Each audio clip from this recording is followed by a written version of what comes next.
बहुत समय पहले की बात है। बुद्ध अपने शिष्यों के साथ एक गांव पहुंचे। वहां लोग अलग अलग जातियों में बंटे हुए थे। ऊंची जाति के लोग अपने को श्रेष्ठ मानते थे और नीची जाति के लोगों को अपमानित करते थे। एक दिन गांव का एक युवा लड़का बुद्ध के पास आया।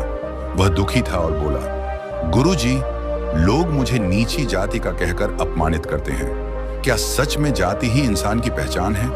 क्या सिर्फ ऊंची जाति का व्यक्ति ही महान हो सकता है? बुद्ध मुस्कुराए और बोले, आओ, मैं तुम्हें एक तरीके से समझाता हूं। उन्होंने अपने शिष्यों से कहा कि मिट्टी लाओ। एक शिष्य ने एक मुट्ठी काली मिट्टी लाकर रखी और दूसरा सुनहरी रेत लाया। बुद्ध ने दोनों को पानी में डाल दिया। फिर उन्होंने सभी से पूछा, बताओ, क्या पानी ने यह पूछा कि मिट्टी किस जाति की है? क्या उसने रेत को ऊंचा और मिट्टी को नीचा माना? सभी चुप हो गए। बुद्ध ने आगे कहा, पानी में जो डाला गया वही उसमें घुल गया। उसी तरह जीवन में इंसान का कर्म ही घुलता है, जाति नहीं। अगर तुम्हारे कर्म पवित्र हैं तो तुम ऊंचे हो। अगर तुम्हारे कर्म अधर्म से भरे हैं तो चाहे तुम्हारी जाति कितनी भी ऊंची हो, तुम नीच हो।